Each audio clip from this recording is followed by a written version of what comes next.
this is Jedd Hafer at the Love and Logic Institute. Welcome to our podcast. This is, what are we going to talk about today? I forgot. I didn't come Charles, prepared. You forgot. You're not prepared. Move your clip down. He's got a clip there. For those of you that can't see this video, Charles has a clip and he's moving it down on his shirt. It's the only kind of clip I have. Okay, anyway. Are you feeling some shame right now? No. Okay. All right. So, but I had my coffee, You do have your coffee, as is the rule with the podcast. Yeah, and so we have to have coffee. We're talking about, what are we talking about again? Discipline and discipline systems that might be utilized in various schools. You and I go to a lot of schools. Yeah, you wouldn't believe what happened this weekend. I hit a home run. You did? Yeah, I did. And it was great. I mean, it went way over the wall, and did you just tell a lie? no, but It's going to make you move your clip down again. all right. I'm moving down. Okay. So what happened this weekend?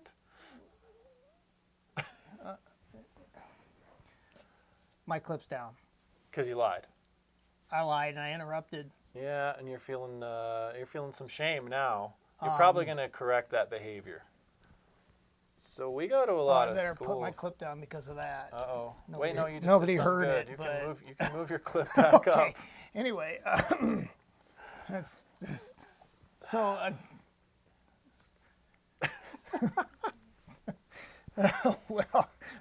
I think I better lower it even farther. Wow. All right. That clip's going to be on the floor eventually. Yeah, I am down in red zone now. Yeah, you're in the red. Yeah. If this were old school now, way back in the day. I'm on the red. It's like a free-for-all. I'm Might as feeling well so just good. act. It's like freedom is just another word for nothing left to lose. I've learned all those important things from Janis Joplin and other really. You might as well act as poorly as you would like to actually act. Exactly. So back in the day, you'd have your name on say Charlie up on the chalkboard, and then there'd be about 4 check marks next to it. Yeah, there's a whole historical analysis we could do on the clip up, clip down technique. Flip your card. Your card starts green, and then you mess up a little. It's yellow. Yeah, and it's. I wonder what they used like in Rome, like in Roman schools. I don't know, Yeah. Maybe you got like a chariot, and then your chariot wrecks or something. Yeah, like the wheels fall off of it. Like you just take like a little bit off the chariot each time the kid acted up. Or how many had something like this when you were, say, in grade school? Raise your hand. Or Egypt, you'd lose a pyramid. Oh yeah, like a little brick comes off. Yeah. Raise your hand if you had something like this. I remember old school. I had old school, Okay. and so my name would go on the board. They'd write Jedd there on the board, and then that was the warning. So what happened in terms of cause and effect, my important learning of cause and effect, when my name went on the board, what happened? I don't know. Nothing, because that was my first. I'm going to do that. Oh, he's putting the clips on me now. Yeah. This is Because out I'm of on hand. red. I have nothing left You to got lose. nothing to lose. Yeah. That was my first warning when my name went Okay. on the board. But then I'd mess up some more, Okay. inevitably, and then check mark. Yeah, what's up now? What's up now, kid? You got a check mark next to your name. Yeah. And in my school, that was your second warning. Warning. Okay. And then, so nothing actually happened until the second check mark, which was the third and honestly, the fourth instance of acting out. Because the first time the teacher would ignore it because she knew how well these checks did not work. Well, they work good for kids that don't need them. I mean, I was apparently not one of those kids. I actually think they scare kids that are, can you imagine, like, my sister Susie, and she never got in trouble the whole history of her life. She's never been in trouble ever once. Never, ever once. She never even thought about getting in trouble, okay? And I can see her being in class and being worried that she might get a check mark just because of some accidental. Yeah, she might sneeze or something. Yeah, and so I'm not thinking it brought the best out of her either. No, I've got a kid like that. So my daughter, Carrie, I remember when she was in first grade, the system was not antiquated like this with the clips and the check marks. They had frogs. Frogs? They had a lily pad. Every kid had their own little lily pad, and they had their own little individualized frogs. And Carrie's frog was the cutest one. It had a little bow in its hair, which I don't think is correct from a scientific standpoint, but it was a cute little Carrie frog. And one day, Carrie's frog got moved down off, because when you mess up, your frog would come down off the lily pad down into the pond. It wasn't like a hawk was soaring over the swoop pond. in. No, you just okay, fall off your lily that's pad better. down into Okay. the pond. But sad was that day that little Carrie's frog got moved down for talking one day. She was devastated. But what I learned is in her class, they had a kid named Johnny.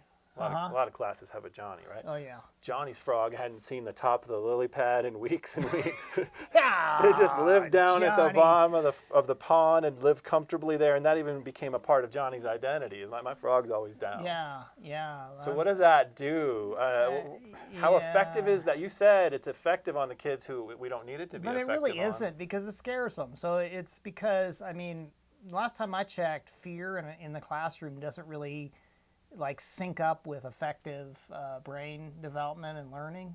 Like, Yeah. Well, they'll make the argument, well, it's a deterrent. Yeah. We hear that for jail, which for me, jail is a deterrent. I can't go to jail. I don't want to go to jail. I don't either. But apparently there are people that it's not enough of a deterrent for, and they end up back there. So let's talk about the Johnnies, right? The kids who, we invented this whole clip system for Johnny. And this is a really, really, this would hurt. Yeah, I mean, that's kind of a... And notice I didn't clip it on you because I love you, brother. Oh, I appreciate that. I did. That would have hurt. That would have hurt. Well, I'm sorry about your clip being moved down. But if you're a Johnny, and you were, let's be honest, I was a bit of a Johnny. You were a kid that got in trouble at school. Yes. How does that affect you when, let's say, you have a card and it gets flipped to red, or you have your name and there's check marks next to it, or your clip gets moved? How does that affect you?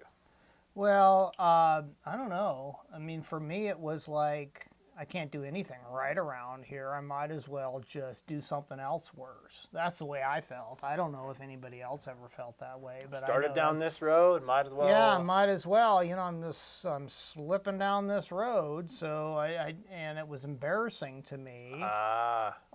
Would you even say, there's that word embarrassment, but would you even go as far as to say shame?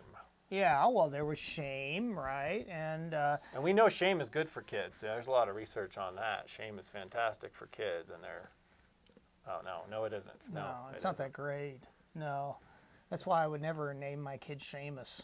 Yeah, even if he was Irish? No, not even Seamus then. is just James, though. And Oh, really? Yeah, Seamus is James. No kidding. And okay, like now Liam is William. William? Okay. Yeah. All right. And so we're kind of bashing on this. We are. We're It sounds kinda like we're being sort of negative. bashing I on mean, these systems it's, that some schools use. Yeah, and some Now- parents. I mean, I've seen these in schools, but there's the flip side that's so much more positive, and that is that whenever the kid does something really good, they get a sticker. Oh, is that good? Yeah, I went to a community meeting last night about a really exciting thing, the water line that needs to be fixed in our neighborhood. Ooh, that's, And, you've got, you know, our, they have you've got a- our viewers and listeners on And the they edge of their have seats. a lot of problems getting community members to come, and I came, and you know what? I didn't even get anything. No one gave you a sticker? I'm not coming to those things anymore. That's ridiculous. It's like they don't even know how to motivate people. Yeah, exactly. And but think about how much more positive it is for us to be walking around all the time, you know, laying a sticker on the kid or praising the kid in front of their peers. Moving their clip up and to green. That's so much more positive because, you know, those kids that are always off the lily pad or the toadstool are always those ones that get those positive strokes, right? Or They tend to not be, I think. oh man. So it's kind of, you're saying it's counterproductive on two ends. Well, it can be. It's two ends of the same end. It's really about control and coercion on the adult's part, to be quite honest. Yeah, and we found out that we're trying to raise good human beings. Coercive tactics to control their behavior, that's not the best way to go about it. No. Now, I have to say, though, there's a lot of teachers that are kind of stuck in this situation because the school district says, this is what we're going to do. Yeah, this is what our school does. We got, you know, we're handing out the clips. You got your stickers. If you don't give kids enough stickers for positive behavior, you're going to get a demotion, which I've seen teachers get punished for not being positive enough with kids. Wow. I knew a teacher who was so positive with kids in an authentic way that she didn't need the stickers because the kids already behaved really well, and she got in trouble And for she being never had to positive move- in the wrong way. She never had to move clips She got down. in trouble for having a genuine connection with students so they didn't misbehave. Yeah, ouch. Isn't that crazy? And so I know what I got a solution for that. Okay. If you're that teacher, move. yeah. No, that's not. But there are a lot of teachers that are kind of stuck in this situation because this Yeah, is what really can they do? this is really popular. I mean, we're like calling out something that is a very, very common practice We're in, going to get in letters. schools. We're going to I'm probably get sure some letters we and are some going to comments. get some comments and some negative things. But honestly, if something's dumb, we should just call it for what it is. And If it's bad for kids, we should call it out. it's bad for kids, absolutely. And all this focus on intrinsic rewards, all this focus on intrinsic Motivation. systems where we're making into a mechanical thing is getting in the way of teachers really enjoying their time teaching and kids enjoying their time in the classroom. And I have to say, I had some great teachers who had systems and we were always on green. Yeah, it's almost like the system didn't have to exist because they did so many other things well. They had it because they had to have it, but we behaved because those teachers were great leaders. They were great leaders. They built relationships with us. They knew how to handle the tougher students. They used a lot of what we call quick and easy classroom interventions. Yeah, and that I'm gonna say buy that audio. That's really helpful. Yeah, If it's you're an okay to do educator, a commercial, and we'll yeah, put it in the get links in the comments. But quick and easy classroom interventions. What is it? 23 things that you can do so that you can keep on trucking and not have to grind everything to a halt and deal with that disruptive student. And the downside though of using love and logic is you don't get to do as much paperwork. I'm sorry about that. Not as many referrals. No, and another downside is you don't have parents calling you up saying, how come my kid is on red all the time, right? Which is another issue is that, the kid comes home and they're always on red. Pretty soon parents are going to be kind of bent out of shape. Hey, understandably so. Why is my kid always on red? You're going to have to, that's another set of paperwork you're going to have to this paperwork. So we love teachers and we want to help them. And Right. we believe that genuine relationship, there's never going to be a substitute in terms of rewards, consequences, visual aids. Nothing is going to be a substitute for a genuine relationship where the teacher builds this authentic connection with the students. Yeah, and then kids start really caring about rewards and consequences. Isn't that interesting? Rewards and consequences, they're not a bad thing. They have their place. They have their place, of course. We want to hold kids accountable. But could you imagine, okay, let's talk about rewards. Let's say I get home and, or let's just make this fair. I've worked really hard and I've cleaned the house. And I'm feeling good about it and everything. And my spouse comes home and they say, look at this. It looks like you've spent hours on this house. And they start fishing around in their pocket and they pull out a Starbucks gift card and they give it to me. I mean, can you imagine how good that would feel? Well, I know you love coffee. Yeah. But that might not feel authentic. It might not feel as good as just the genuine appreciation. Exactly. We do this stuff to kids. We really do. It's not good, right? I shouldn't be giving people I'm in my life, I shouldn't be giving them demerits or moving their clips down. Yeah, well, can you imagine I don't do a good job on the housework, and then there's like a system, and it says, hey, listen. Charles, you're in the yellow. I would love to give you your Starbucks gift card this week, but, your skills are pretty deficient, and it's an attitude issue. Yeah. It really is. You have so much potential as a spouse, but you're just not applying yourself. And so when we start seeing a little bit of improvement in these key target areas, then we'll talk about the Starbucks gift card. And this is the world we're preparing our kids for. Oh yeah. That's going to work out really, really good.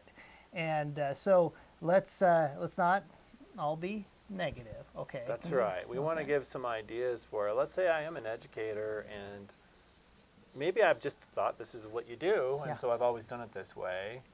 Is there hope for me? Is there help there for me? is. And what we can do is we're going to put a link. Can we do this? We can do a link. Because we haven't talked about it. And can the link go to like a handout?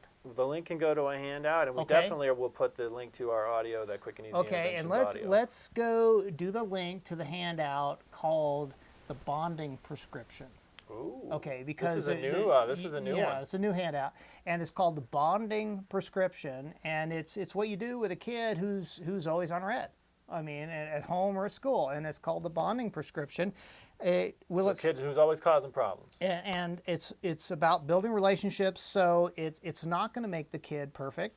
It's not going to solve all the behavior problems. It's only a piece of the puzzle, but you're going to enjoy the kid a whole lot more.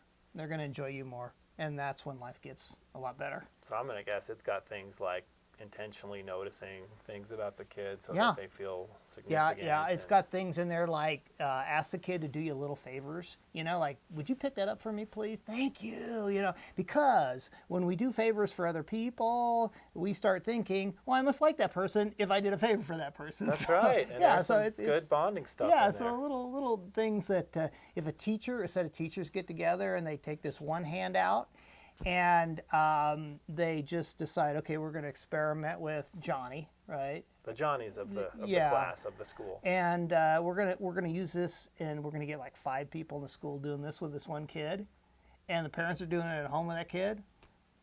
Life-changing. Life changing. Life-changing. And then And I'm gonna guess that as those- a result of that, we're so happy we're gonna buy like zillions of Teaching with Love and Logic books. Oh, there you go. The Just to Teaching show with our Love and Logic book and the appreciation. quick and easy classroom Yeah, intervention audio. exactly. I tell you what, I know those educators are going to enjoy their jobs more because you get into teaching. Why, frankly, the big bucks. Well, I like it because it gives me exercise for my 2 fingers. You can get really good with that clip. You can get really Reps. manual It's all about dexterity. reps, man. I think probably because they love kids, they care about Yeah, kids, they they do. really Want enjoy. to make a difference. Yeah, they want to Yeah. make a difference. And so if I'm building these kind of relationships that you're talking about with kids instead of using some kind of coercive system, I think I'm going to have a whole lot more fun teaching kids. Yeah. And that's what it's all about. It's about fun. Yeah, man. It's That's why we it's do about these. fun. Yeah.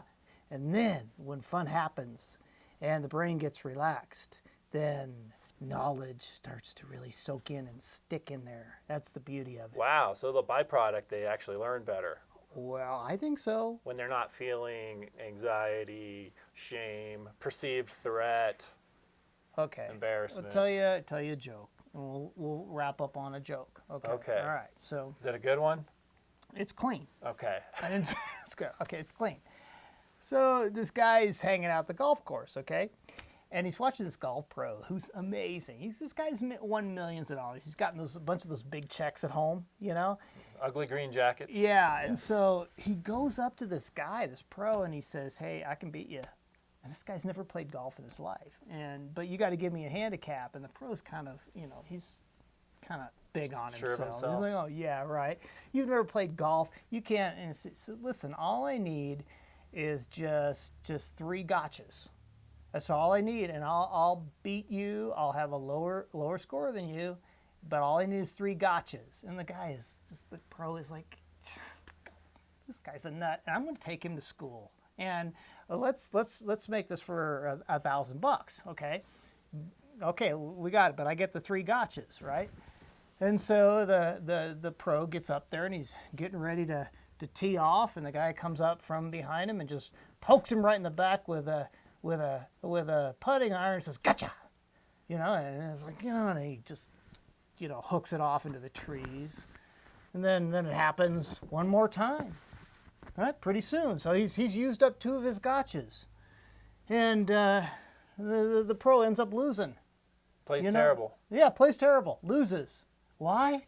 Because the anxiety of knowing that there was just that one more gotcha is enough to cause you not to be up on top of your game. And I wonder how many kids are in class. See, this is the transition back into making this like You're going to make it make sense. Huh? Okay. I see what you're doing. I am. All right.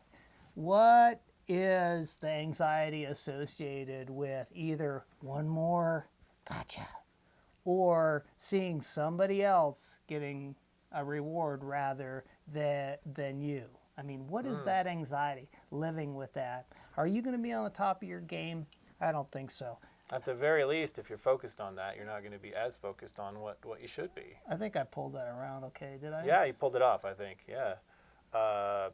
Thank you for As far saying as that. you know. As far as you Okay. know. Your clip goes up. You're up in the green now. Congratulations. I'd put it in my hair, but at the top there's none to clip it on. It's, we want to thank you all for Yes. watching and listening, and we do really want your comments. We know this is a tough one because Yeah, it is. if I've always done something a certain way, I feel like that's just the way it's done, and I can see some even positive results. Oh, most of the kids in my class behave, and their heart's really broken when they do have this whatever visual reminder of their status. So I definitely don't like that feeling of you're taking something away from me, and I don't think that's what you're doing. You're not taking anything away, but we do suggest at Love and Logic, we suggest that there might be some more valuable investments of your time and energy. Yeah, and you know what? I just got to thinking. I don't always know what's right, but if I don't stand up for anything, You get poked in the back with a golf club. that's right. Yeah. Thanks for watching. Thanks for listening. Have a great time. Experiment with these Love and Logic skills with your kids. Get the bonding prescription. Thanks.